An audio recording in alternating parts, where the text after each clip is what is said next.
Alleluia. Vogliamo leggere un passo del Vecchio Testamento, nel libro di Giosuè. Leggeremo il capitolo 14 e vedremo una figura importante che ci insegna tanto, una figura di un uomo che si chiama Caleb. Vogliamo, appena trovato, vi invito solo per onorare la parola di Dio, ad alzarvi in piedi, gloria al Signore. Giosuè capitolo 14. Dio sia lodato.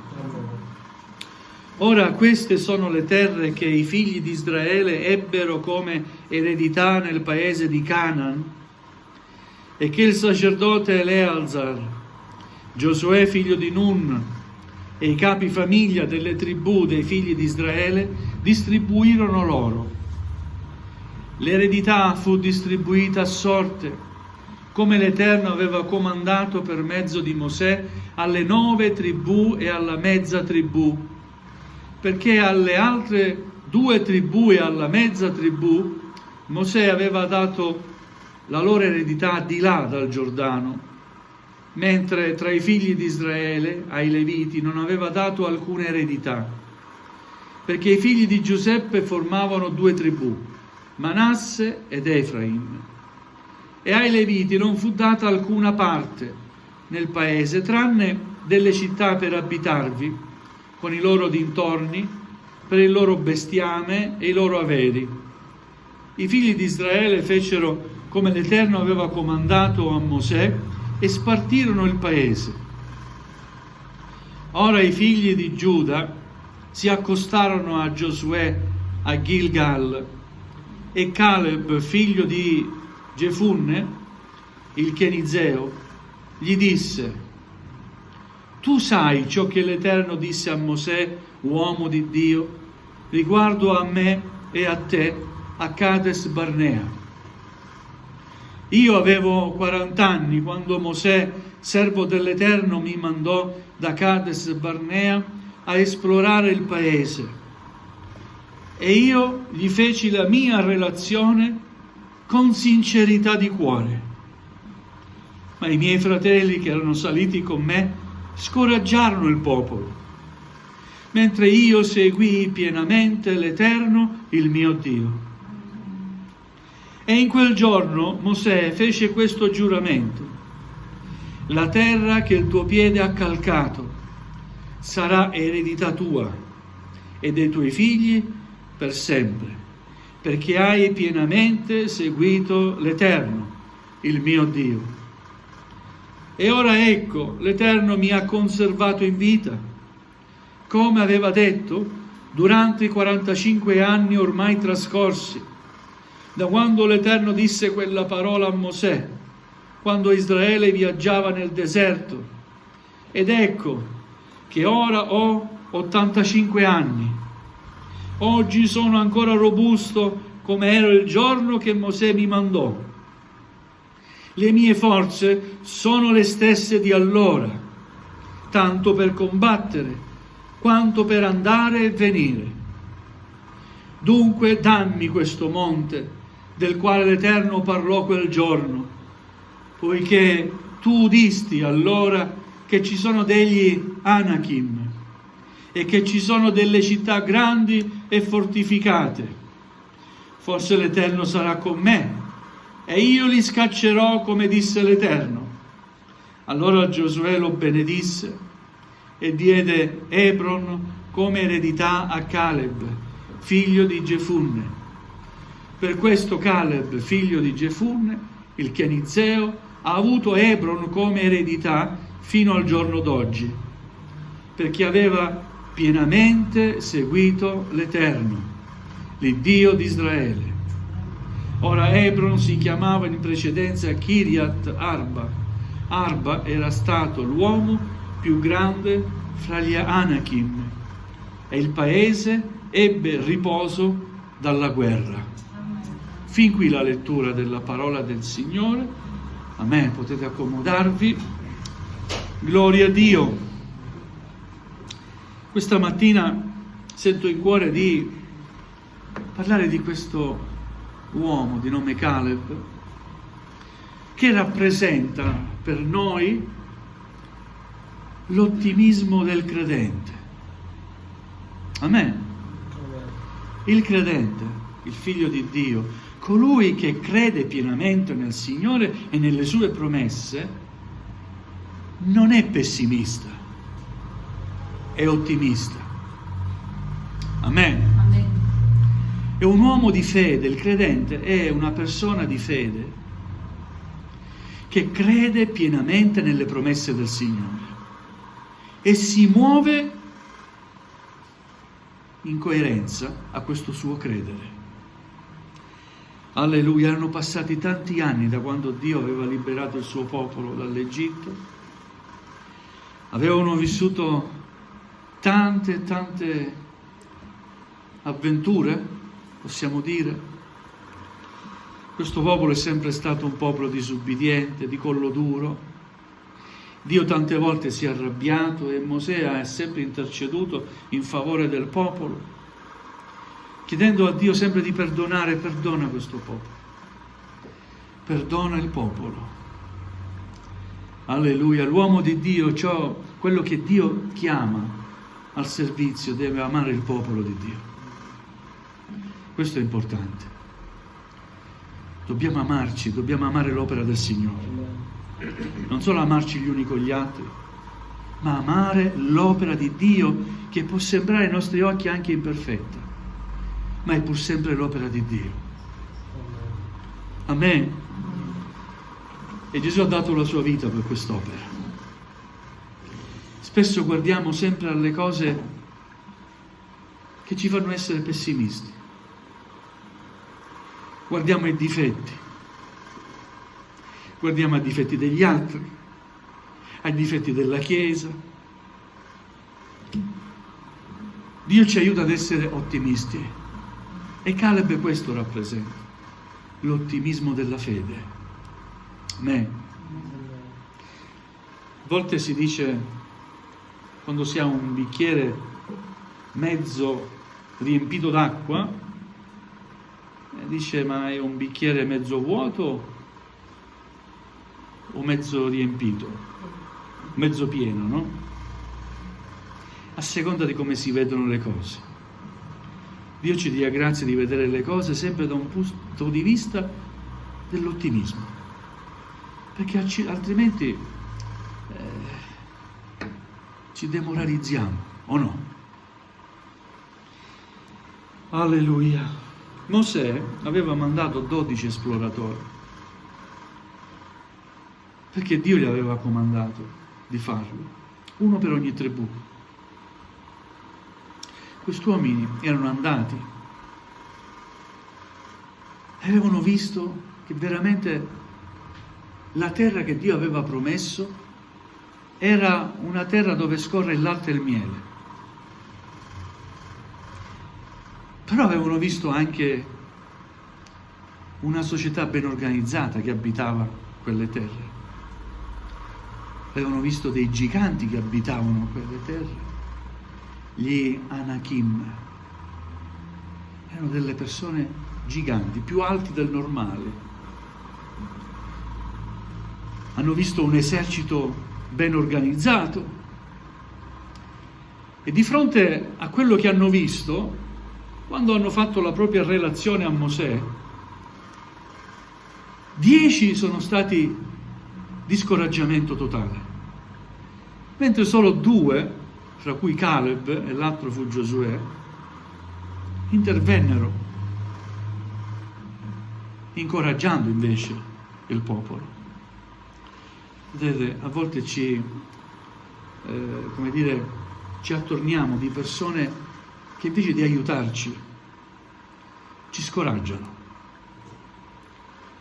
Noi vogliamo attorniarci dei figli di Dio. I figli di Dio non scoraggiano. Siete d'accordo? Il figlio di Dio ti dirà sempre: coraggio, spera nel Signore. O no? Il credente, il fratello, la sorella a cui ti sei rivolto, sei confidata, e che ama il Signore non ti dirà mai: oh, non vorrei essere nei tuoi panni.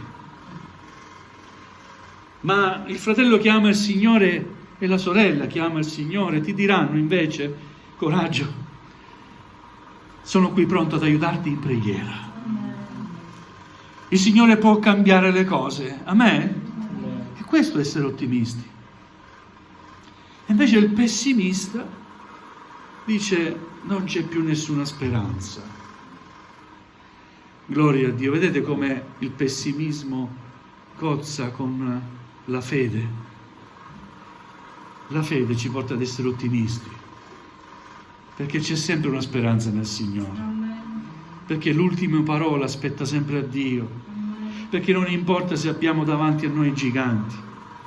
È vero? Possiamo vincere i giganti nel nome di Gesù. E ce lo ha dimostrato Davide, un fanciullo. È vero? Pensate, Saulo gli voleva dare la sua corazza, ma non gli stava quella corazza. Ognuno ha la sua taglia, no? Quello era un ragazzino. Saulo, metti la mia corazza, prendi la mia spada. Senti, io queste cose non riesco a portarle. Io quello che so usare è questa, una fionda. Una fionda. Che Dio ti aiuti. Amen. Così è stato, Dio lo ha aiutato. Amen. Con una fede coraggiosa, non sprovveduta, ma una fede certa, perché già in passato aveva sperimentato Davide la fedeltà di Dio. E si presentò davanti a quel gigante come un umile pastorello, un fanciullo, con una sola arma, una fionda. Prima scelse delle pietre del fiume, fu accurato nello scegliere le pietre, le scelse. Io vengo a te nel nome dell'Iddio di Israele, il Dio degli eserciti. Pum! Quella pietra colpì proprio qui il gigante e il gigante cadde. Amen, gloria al Signore. Ora il nostro affrontare le situazioni deve essere un affrontarle con fede, con coraggio, con ottimismo. E poi vogliamo sempre dire: sia fatta la volontà del Signore. Amen? Alleluia, gloria al Signore. È il momento della spartizione del paese. Alleluia, vogliamo anche noi arrivare al momento della spartizione della nostra eredità, vero? Non è questa la nostra eredità. La nostra eredità è nel cielo, dove c'è un posto per me e per te, che abbiamo accettato Gesù nella nostra vita. Amen? Alleluia, gloria a Dio. Ebbene, tutti furono accontentati. Abbiamo letto le tribù di Manasse e di Efraim che insieme componevano la tribù di Giuseppe, erano insieme una sola tribù. I Leviti non ricevettero nulla tranne che alcuni territori, perché era il loro compito servire come sacerdoti il Signore. Questa è la loro eredità. Alleluia. E grazie a Dio, perché sapete, anche se non abbiamo cose materiali, abbiamo pur sempre una bella eredità che ci è toccata in sorte. Alleluia. E i Leviti avevano avuto come premio una bella eredità: servire Dio. Alleluia, gloria al Signore. Ora, nel momento della spartizione sembra che Giosuè si sia dimenticato di una promessa fatta 45 anni prima. Ognuno riceve la sua parte e Caleb è lì che aspetta. Dopo 45 anni era lì al suo posto ad aspettare quello che gli era stato promesso. Gloria a Dio. Sembra che Giosuè abbia finito, poi interviene lui: un attimo, ci sono anch'io. Hai dimenticato quello che è accaduto 45 anni prima? Ti ricordi la promessa che mi ha fatto Mosè, uomo di Dio? Io ho pienamente servito il Signore. Io ho svolto il mio compito con sincerità di cuore. Amen. Amen. Alleluia. E adesso mi spetta qualcosa. E sono qui a reclamare quello che mi spetta. Gloria a Dio. È bello avere, quando passano gli anni, no? Una bella consapevolezza. Parlo da servo del Signore. Ma credo che ogni credente possa avere lo stesso pensiero. Nel dire man mano che avanzano gli anni, certo non sono stato perfetto, ma ho messo tutto me stesso nel compito che Dio mi ha assegnato. Ed avere questa consapevolezza interiore è qualcosa di impagabile. Amen. Amen. Perché alimenta una certezza. Qual è questa certezza? Che il cielo è per me. Amen. Alleluia. Quindi sforziamoci di servire pienamente il Signore con sincerità di cuore. Vi dico una cosa, non saremo mai perfetti, perché in qualcosa, pur non volendo, noi sbaglieremo. Ma dove noi sbagliamo, supplirà l'amore di Dio, il suo perdono, la sua comprensione e il suo aiuto. Gloria a Dio. Amen. Alleluia. Ed ecco che passeranno gli anni, sono passati già tanti anni da quando abbiamo incontrato il Signore e grazie a Dio siamo ancora qui a servirlo. Amen? Amen. Questa è la cosa più bella. Nonostante siano passati tanti anni, siamo qui a servire il Signore. E ancora ottimisti nel Signore. Alleluia. Vogliamo dire al Signore, fa che il pessimismo si allontani dalla mia vita. Alleluia, perché io credo in te, Signore. E questo mi porta ad essere ottimista. Alleluia. Ma l'ottimismo di Caleb, in cosa si manifesta? Non solo nell'attesa, no? Nonostante siano passati 45 anni, ma anche a reclamare qualcosa che doveva ancora essere conquistato. È vero che lì quel monte che mi è stato promesso è abitato da questi giganti, dagli Anakim, però nonostante ho 85 anni ho le stesse forze di prima, quando ne avevo 40. Ora io voglio fare una considerazione, ma a 85 anni può essere che quest'uomo non aveva qualche artrosi, qualche dolorino, ma non si buttava giù. Ecco l'ottimismo di Caleb. Non si buttava giù. Non posso più, 85. No! Gloria a Dio! Amen. Con Dio noi faremo cose grandi. Ho 85 anni, ma che mi importa? Posso camminare. Gloria a Dio!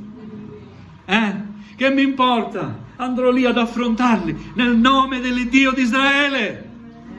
Amen. E se è nella sua volontà, vincerò questi giganti. L'ottimismo di Caleb deve essere il mio ottimismo e il tuo ottimismo. Amen? Alleluia, non essere mai pessimisti, perché il pessimismo frena, abbatte. È vero? Ti butta giù. E Dio non vuole una chiesa fatta di membri depressi, spiritualmente parlando, ma Dio desidera che il suo popolo lo lodi. Amen. Amen? Dio desidera che il suo popolo creda in Lui, nonostante le varie e grandi difficoltà. Possiamo dire: io credo in Dio. Io credo nel Padre, nel Figlio, nello Spirito Santo. Io credo nell'opera di Gesù. Io credo in quel valore del sacrificio di Gesù, quel sangue prezioso che gli ha versato sulla croce. Io ci credo. Amen. Io credo che se il Signore vuole una cosa, oh, quella cosa deve essere fatta. Non c'è nulla che possa impedire l'opera di Dio. Amen? Alleluia, quindi sii ottimista. Sorella, cara nel Signore, devi essere ottimista, sorridente, perché l'esito della battaglia appartiene a Dio. Perché sempre se Dio vuole, non dipende da te, le cose non dipendono da te, sai? Le cose non dipendono dagli altri. Gloria a Dio, ci credo e ringrazio il Signore per questo, ma tutto dipende da Dio. E ti dirò un'altra cosa: tutto è possibile per chi crede. Ci credi? Allora tutto è possibile, anche l'impossibile. Gloria a Dio. Oh, quest'uomo è una figura meravigliosa, Caleb. Ha 85 anni, pronto a combattere, a prendersi, a afferrare quella promessa che gli è stata fatta. Perché è stata fatta una promessa e lui ci ha messo il cuore in quella promessa. Aveva fiducia in Dio, aveva fiducia anche nell'uomo di Dio. Mosè non ha potuto dirmi una bugia, perché quello che ha sentito di dirmi lo ha sentito da parte di Dio. Alleluia. E allora, Giosuè, dammi quel monte, io salirò su quel monte. Pensa, non è che gli ha detto a Giosuè: bah, visto che sono vecchietto, dammi qualcosa in pianura. Ha scelto la strada più difficile, più complicata, perché sentiva che Dio era fedele. E Dio è fedele. Perciò possiamo scalare qualsiasi montagna. Amen? Alleluia, gloria a Dio. L'ottimismo della fede. Vorrei che vi restasse questo in questa mattina. Io devo essere ottimista. Voglio vivere nella gioia del Signore, perché la mia speranza non è qui in questo mondo, ma la mia speranza è nelle promesse di Dio. E le promesse di Dio sono sì ed amen. Alleluia, gloria a Dio, amen. Alleluia. Caleb, che bella figura. E nella Chiesa c'è tanto bisogno di Caleb. Non solo di Giosuè, dei Mosè, degli Elia. C'è anche bisogno di Caleb, uomini pronti ad andare a combattere, senza guardare al numero, alla forza, perché colui che è con noi è più forte di colui che è nel mondo. Amen. E a questo ci dobbiamo credere. Gloria al Signore. Alleluia. Il risultato della storia sembra di capire che Giosuè ha vinto. C'erano gli Anakim. Sembra di capire dalla lettura che fino al giorno d'oggi Caleb ha abitato quei luoghi. Anzi, prima si chiamava in un altro modo, poi per la sua discendenza, la sua presenza, la sua storia in quel territorio, anche il territorio parla di Caleb. Gloria al Signore. E non ci fu più guerre, non ci fu più sfida fra gli Anakim. Il paese ebbe riposo dalla guerra. Amen. Alleluia. Vuoi pace? A volte per raggiungere la pace bisogna combattere, ma combattiamo la battaglia del Signore. Non combattiamo le nostre battaglie, lasciamo che il Signore combatta per noi, e sicuramente dopo la battaglia c'è la pace. Gloria al Signore, perché il Signore premia sempre la fede. Amen. L'ottimismo è legato alla fede.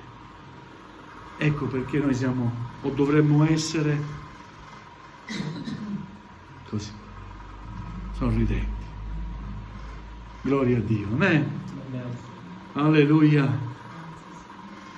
Mi capita a volte salutare qualcuno. Io mi parto tutto contento, no? Pace! Pace! Che incoraggiamento! Sapessi, caro fratello, io non lo so, ma tutto quello che so è che Dio è onnipotente e Dio può risolvere ogni tua necessità. Amen. Abbi fede nel Signore, coraggio. Sii positiva, non ti abbattere. Preghiamo il Signore. Amen. Alleluia. Questo dobbiamo fare. Anche il mondo ha bisogno dell'ottimismo della Chiesa. Sì, perché la Chiesa è ottimista. In mezzo a un disastro di notizie, abbiamo la più bella delle notizie, la buona notizia, la bella notizia, è che Gesù ritorna, che Gesù salva, che Gesù libera, che Gesù guarisce, ma non sono belle notizie, che Gesù ti dà pace. Dove vai a cercare la pace? Vai a Gesù. Questa è una bella notizia, amen. Alleluia. Vogliamo dare gloria a Dio. Spero che da questa mattina in poi ci sia più sorriso nella Chiesa. Gloria a Dio, ma soprattutto una gioia nel cuore, ineffabile. Anche se starai nelle difficoltà, continuerai ad essere nelle difficoltà, sappi che accanto a te c'è Gesù. Svolgi il tuo compito di credente, di testimone dell'Evangelo, di predicatore, quello che il Signore ti ha detto di fare. Svolgilo con assoluta sincerità di cuore. Non ti fare frenare dal pessimismo, ma sii sempre ottimista, perché Dio è sempre vincitore. Amen. Vogliamo chinare il nostro capo, gloria al Signore.